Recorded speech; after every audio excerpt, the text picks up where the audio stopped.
వివాదాస్పదంగా మారినటువంటి Railway Koduru MLA Arava Sridhar వ్యవహారంపై deputy CM Pawan Kalyan serious అయినట్లుగా తెలుస్తోంది. అందరి చిట్ట తన వద్ద ఉందంటూ కూడా హెచ్చరికలు చేసినట్లుగా సమాచారం. మంగళగిరిలోని పార్టీ ఆఫీసులో నిర్వహించినటువంటి జనసేన జనరల్ బాడీ సమావేశంలో మండిపడ్డట్లుగా కూడా తెలుస్తోంది. ఆగ్రహంతో సమావేశం నుంచి పవన్ కళ్యాణ్ బయటికి వెళ్ళిపోయినట్లుగా సమాచారం. దీనిపై మరిన్ని అప్డేట్స్ మా కరెస్పాండెంట్ వెంకట్ అందిస్తారు. వెంకట్, ఏ విధంగా చూడొచ్చు దీనికి సంబంధించి? పవన్ కళ్యాణ్ ఎట్టకేలకు అరవ శ్రీధర్ అంశానికి సంబంధించి ఆయన స్పందించారు, ఆగ్రహం వ్యక్తం చేశారు. పైగా అందరి విషయాలు నాకు అన్నీ తెలుసు, నా దగ్గర అందరి సమాచారం ఉంది అనేటువంటి ఒక మాట చెప్పారంటే హెచ్చరించినట్ల, జాగ్రత్తగా ఉండమని చెప్పినట్ల, లేకపోతే దీనికి సంబంధించి ఎలాంటి చర్యలకైనా నేను వెనుకాడను అనేటువంటి సంకేతం ఇచ్చినట్ట? ఎలా చూడాలంటారు దీన్ని?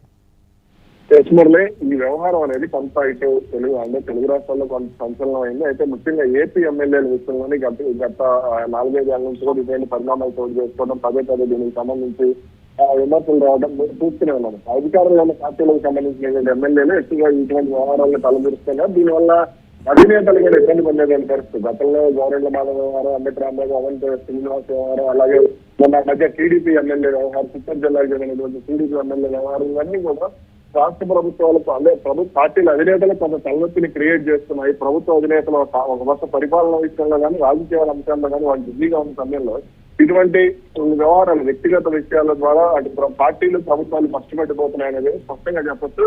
ఇక ఇప్పుడు అరవ శ్రీధర్ వ్యవహారం, ప్రభుత్వంలో ఉన్నటువంటి జనసేన పార్టీలో పోటీ చేస్తున్నటువంటి ఈ పరిణామంటే పవన్ కళ్యాణ్ కొంత ఇబ్బంది పడ్డట్టుగానే కనపడింది. ఎందుకంటే గత 2-3 నెలల నుంచి కూడా పవన్ కళ్యాణ్ పరిపాలనలో ఎక్కువగా దృష్టి పెడుతూ వస్తున్నారు. అలాగే రాజకీయంగా పార్టీని బలోపేతం చేయాలని ఆయన ప్రయత్నాలు మొదలు పెట్టారు. 2029 ఎన్నికల లక్ష్య అంటే ఆ బరిలోకి దిగి మొత్తం కూడా సెట్ చేసుకునే ప్రయత్నం చేస్తున్నారు. ఇటువంటి సమయంలో అరవ శ్రీధర్ వ్యవహారం అనేది నిజంగా పవన్ కళ్యాణ్ చికాకు కలిగించేటువంటి అంశమే.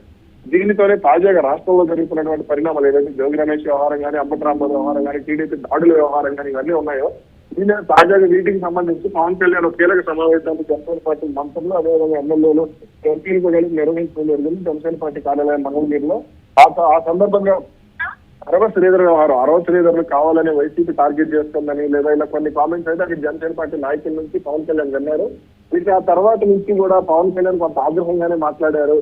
అయితే ఇటువంటి వ్యవహారాలన్నీ కూడా తనకు తెలుసు, ఏం జరుగుతుందో తను అందరి చరిత్ర తన దగ్గర ఉంది. ఎవరెవరు ఏం చేస్తున్నారు, ఎవరి వ్యాపారాలు ఏంటి, ఎవరి ఆ వ్యక్తిగత విషయాల్లో అంటే సివిల్ తగాదాల్లో ఎవరున్నారు, వ్యక్తిగత విషయాలతో పార్టీని ఎవరు భ్రష్టు పట్టిస్తున్నారు అనేటువంటి పూర్తి వివరాలు కూడా తన వద్ద ఉన్నాయి అనేది కూడా పవన్ కళ్యాణ్ ఆగ్రహం వ్యక్తం చేసినట్టుగా తెలుస్తుంది. ఆ సందర్భంగానే ఆగ్రహంతో అంటే కొంత చిరాగ్గా మారటం ఇటువంటి వ్యవహారాలు అంటే పరిపాలన మీద తాను ఒక పక్క దృష్టి పెట్టి పార్టీని ఒక పక్కన బలోపేతం చేయాలని కష్టపడుతున్నప్పుడు ఇటువంటి వ్యవహారాలు అనేది కరెక్ట్ కాదు అని పవన్ కళ్యాణ్ కొంత సీరియస్ గానే రియాక్ట్ అయినట్టుగా కూడా తెలుస్తుంది. అందుకనే ఆయన సమావేశ మందిరం నుంచి బయటకు వెళ్తున్నట్లు కూడా తెలుస్తుంది. అంటే ఫైనల్ గా అందరు ఎమ్మెల్యేల మీద అయితే కాన్సన్ట్రేట్ చేశారు పవన్ కళ్యాణ్ అని అనుకోవచ్చు అంటారా? ఒక అరవ శ్రీధర్ వ్యవహారంతో అసలు ఎవరెవరు ఏం చేస్తున్నారు, ఎవరెవరి చిట్టా ఏ విధంగా ఉందని ఆయన పరిశీలిస్తున్నట్లుగా కూడా తెలుస్తుంది. అసలు ఎలా చూడాలంటారు ఈ పరిణామాన్ని?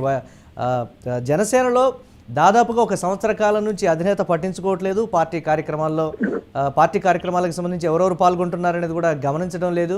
పూర్తి స్థాయిలో నేతలు అలాగే కార్యకర్తలు కూడా అసంతృప్తిగా ఉన్నారనేటువంటి నేపథ్యంలో ఎమ్మెల్యేల గురించి సడన్గా చేసినటువంటి ఈ కామెంట్ దృష్టి సారించారు అనేటువంటి ఒక విషయం ఎలా చూడాలంటారు ఈ పరిణామాన్ని?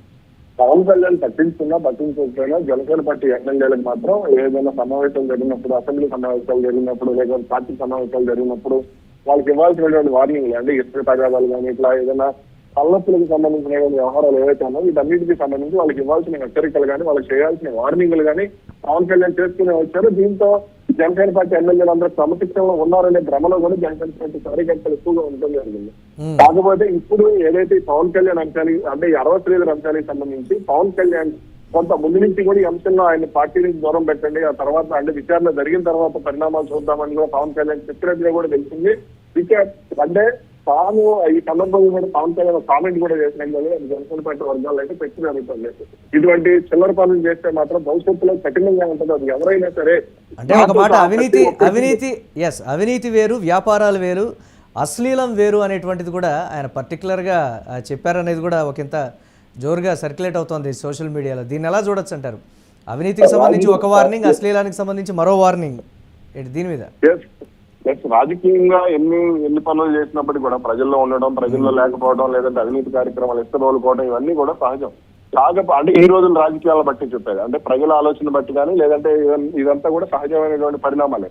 కాకపోతే ఇక్కడ అంటే ఎమ్మెల్యేలు అనుసరించేటప్పుడు అసలు ఇలాంటి వ్యక్తిగత అంశాలకు సంబంధించి వ్యక్తిగత క్రమశిక్షణ అనేది ఉన్నది. సాధారణంగా ఇవన్నీ కూడా ప్రతి చోట జరిగేటువంటి విషయాలు, ప్రతి రంగంలో కూడా ఇవన్నీ ఈ సంతంతా కూడా జరుగుతూనే ఉంటుంది. అంటే చట్ట వ్యతిరేకమా లేగలా ఇల్లేగలా ఇవన్నీ పక్కన పెడితే, కాకపోతే వీటిని ఒక జాగ్రత్తగా మెయింటైన్ చేయాల్సిన అవసరం ఉంది. ఎందుకంటే ఇప్పుడు వాళ్ళకు ఉన్న సాధారణంగా ప్రతి మనిషికి ఏదో ఒక అలవాటు ఉంటుంది, అవన్నీ కూడా జాగ్రత్తగా ఉండాల్సినటువంటి అవసరం అయితే వాళ్ళకి ఉందనేది అయితే స్పష్టంగా చెప్పొచ్చు. కాకపోతే ఇక్కడ పార్టీలు ఒక అధికారంలో ఉన్నప్పుడు మాత్రం ఇటువంటి విషయాల్లో కొంత జాగ్రత్తగా ఉండాల్సిన అవసరం ఉంది. ఇటువంటి అంశాలకు సంబంధించి ఎక్కడ కూడా బయటకు రాకుండా చేసుకోవాల్సినటువంటి, అంటే ఇటువంటి వ్యవహారాలు ఖచ్చితంగా మానేయాల్సిన అవసరం కూడా ఎమ్మెల్యేల మీద ఉంటుంది. ఎందుకంటే అంటే వ్యక్తిగత విషయాల మీద ఎక్కువగా కంప్లైంట్స్ వచ్చేది కూడా జనసేన నుంచి అధినేతకి వ్యక్తిగత విషయాల మీదే వస్తున్నాయనేటువంటి మాట. పరిపాలన లేకపోతే అవినీతి ఇతరత్ర ఇవన్నీ పక్కన పెడితే టీడీపీలో కన్నా జనసేన నుంచి ఎక్కువగా తలనొప్పులు వస్తున్నాయనేటువంటి మాట కూటమికి సంబంధించి. దీన్ని ఎలా చూడాలంటారు? ఇంకా జనసేన పార్టీ నుంచి కూడా చాలా వరకు కూడా, అంటే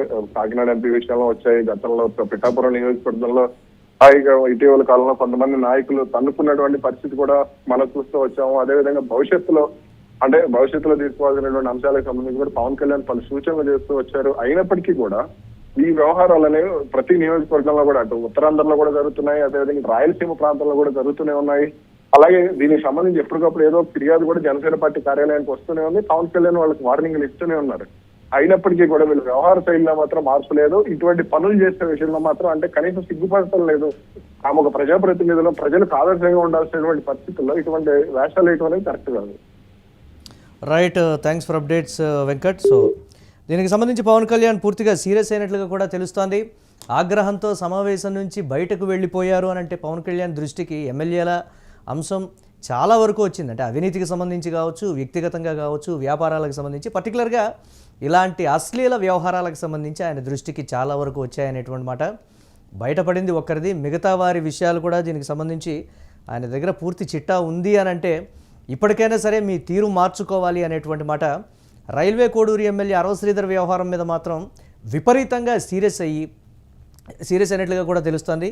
ఈ నేపథ్యంలో అరవ శ్రీధర్ వ్యవహారంతోనే ఉన్నటువంటి అందరి ఎమ్మెల్యేలకు కూడా ఆయన క్లాస్ పీకినట్లుగా కూడా తెలుస్తుంది. అంటే ప్రతిసారి అవినీతి మీద కావచ్చు, లేకపోతే ఇతరత్ర ఎప్పుడూ విమర్శలు వస్తుంటాయి. కానీ ఇటువంటి అశ్లీల విమర్శలు అనేవి దీనికి సంబంధించి పార్టీ మీద ఏ స్థాయిలో ఎఫెక్ట్ చూపిస్తాయనేది కూడా ఆయన పర్టికులర్గా చెప్పినటువంటి పరిస్థితి ఉంది. వ్యాపారాలు చేసుకోవచ్చు, లేకపోతే ఇతరత్ర కార్యక్రమాలకు సంబంధించి గట్టిగా చెప్పేటువంటి పరిస్థితులు ఉండవు. కానీ పార్టీకి డ్యామేజ్ జరిగితే మాత్రం దీనికి సంబంధించి పూర్తి స్థాయిలో చర్యలు ఉంటాయి, చట్టపరంగా ఉంటాయి, పార్టీ పరంగా ఉంటాయని తీవ్రమైనటువంటి స్వరంతో పవన్ కళ్యాణ్ హెచ్చరించినట్లుగా కూడా ఈ నేపథ్యంలో తెలుస్తోంది.